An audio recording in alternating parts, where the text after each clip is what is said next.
যারা চান তারা যোগাযোগ করেন। 3টা নাম্বার, 18,000 প্রোগ্রামের দাওয়াত আসছে 3 দিন। এখন অ্যাকসেপ্ট করবো 100 থেকে 150, আসছে 18,000। সম্ভব এটা? তো পরবর্তীতে ফোন নাম্বারগুলো সব করে দিয়ে এখন ফোনগুলো 100% চার্জ। 3টা ফোনের 3 জনের আমার সাথে যারা থাকে 1 থেকে 100% চার্জ, কোনো ফোন ধরতে পারে না। একটার পর একটা ফোন আস্তে আস্তে বন্ধ হয়ে যায় 100%। এরপরে কোনো কথা বলা যায় না, ফোন হ্যাং মারে, শেষ, 3টাই শেষ। দেখেন কোনোদিন সম্ভব না, প্রতি মিনিটে একটা কল আসে। এখন তার ঘুম আছে, খাওয়া আছে, সব কিছু আছে, এবং তার অ্যাসিস্ট্যান্টরাও যদি ফোন চালাই থাকে তাদেরও ঘুম আছে, খাওয়া আছে, সব কিছুই চলতেছে। তাই 24 ঘন্টার ভিতরে আমি 24 ঘন্টার 1-1 মিনিট করে বলতেছি, প্রতিটা মিনিটে একটা কল আসে, শুধু একটা কল আসে, তাহলে ঘন্টায় আসবে 60 মিনিট। 60 মিনিটে 60টা কল। এখন এই 60টা কলকে চলেন আপনাদের একটু ক্যালকুলেটর দ্বারা বোঝাই দিই, তাহলে আপনাদের বুঝতে সুবিধা হবে। দর্শক মন্ডলী, আপনারা সবাই মোবাইলের স্ক্রিনে একটু দেখতে থাকেন। প্রিয় দর্শক মন্ডলী, 24 গুণ 60 যদি দেওয়া হয়, 60 24 গুণ 60, তাহলে 1440 হয়। এই 1440 যদি, যেহেতু 3 দিনে 18,000 বলছে, তো 3 দিনে যদি গুণ করা হয় তাহলে কত হয়? 4,320। 4,000 দর্শক দেখতে পাচ্ছেন, 4,320 মিনিট হয় 3 দিনে। এখানে 4,320 মিনিট, তার ফোন হলো 3টার চার্জে ফুরাই যায়, তাহলে 3 দিয়ে করলে 12,960। 3টা ফোনে যদি প্রতিদিন 3 দিনে যদি প্রতি মিনিট 1 মিনিট করে হয়, তাহলে 3টা ফোনে কল আসবে 12,960। 1 মিনিট করে একটা ধরা হয়েছে। প্রিয় দর্শক মন্ডলী, আপনারা বুঝতে পারলেন যে পুরোটাই বানোয়াট একটা কথা। আরও এরকম বানোয়াট কথা আপনাদেরকে আরেকটা ভিডিওতে আপনাদের দেখাই, যে এই জায়গাও তিনি বানোয়াট কথা বলতেছে। চলেন আগে ভিডিওটা শুনে আসি। আপনাদেরকে 1 টাকার গুজারি শোনাই। আমি হেফজখানায় থাকতে ছোট্ট টেপ রেকর্ডার বাইরে ছিল, 12-13 সালে বলতে পারেন, ছোট ছোট ক্যাসেট লাগাইয়া শুনতো। এই টেপ রেকর্ডার হুজুররা দেখলেই নিয়ে যাইতো, এখনকার মোবাইল যেমন নিয়ে যায়। আমি সেই টেপ রেকর্ডার শীতের দিনে খেতা লুকাইয়া বালিশের নিচে থুইয়া ওনাদের বয়ান শুনতাম আর কানতাম। আর কি করবো?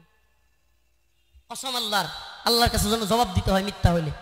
আমি কবে ওনাদের নতুন একটা ক্যাসেট বের হবে এটা নিয়ে খুঁজতাম, কিন্তু আপনাদের অবস্থান জাতি জানতে চায়। তো প্রিয় দর্শক মন্ডলী, তার একটা কথা শুনতে পারলেন, তিনি 12-13 সালে হেফজখানায় পড়তেন। তিনি এই জায়গায় একটা বেয়াদবি করছেন উস্তাদদের সাথে।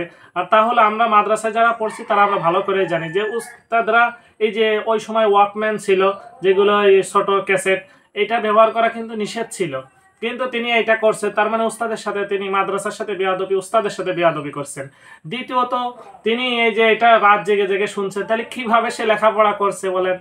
যদি রাত জেগে কেউ এই ওয়াকম্যান গুলো চালায়, তাহলে তার পড়ালেখার কত দূর গতি, তাহলে বুঝতে পারতেছেন। আর গতিটা আমি এখনই আপনাদের বলে দিচ্ছি যে তার সে কিভাবে 12-13 সালে যদি হেফজখানায় পড়ে একটা ছেলে, তাহলে এখন 24 সাল, সে একটা পরীক্ষা দিচ্ছে 2018 সালে, কিভাবে সম্ভব? এটা আপনারা আমার একটু বোঝান তো। এটা একটা বানোয়াট মিথ্যা কথা দর্শক, আপনারা সেটা ভিডিওতে দেখতে পেলেন। আর একটা যেটা না বললেই নয়, যেটা রিসেন্টলি ভাইরাল ফেসবুক, ইউটিউব সব জায়গায়, সেটা হলো চরমোনাই পীর সাহেব হুজুরকে নিয়ে তিনি কিছু কটূক্তি করছেন, কিছু কথা বলছেন যা একেবারে চরমোনাই পীর সাহেব হুজুরের সাথে যায় না।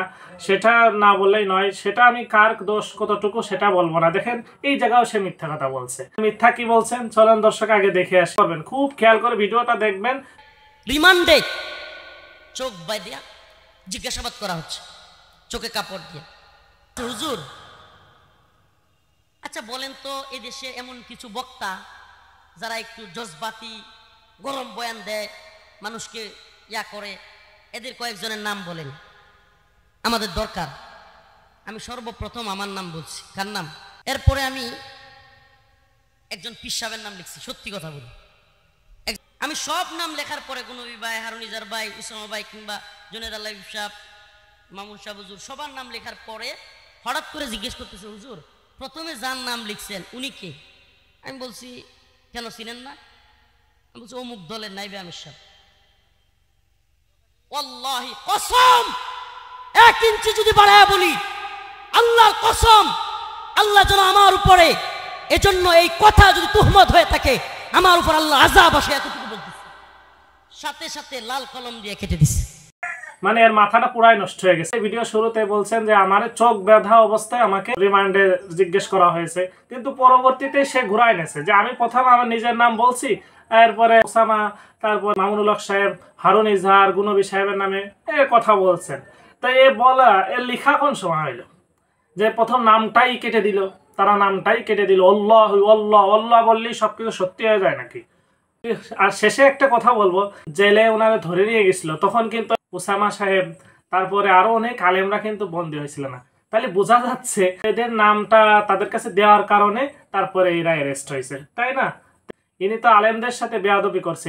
আমার মনে হয় এর বিরুদ্ধে একটু স্লোগান করলে ভালো হয় যে এর ফাঁসি চাই, কারণ এর সমস্ত আলেমদের নাম এই গোয়েন্দা সংস্থাকে জানিয়ে দিয়েছিলেন। প্রিয় দর্শক মন্ডলী, আশা করি ভিডিওটা ভালো লাগছে। ভালো লেগে থাকলে অবশ্যই আমার চ্যানেলটা সাবস্ক্রাইব করে দেবেন এবং সাথে সাথে এই ভিডিওটা শেয়ার করে দেবেন।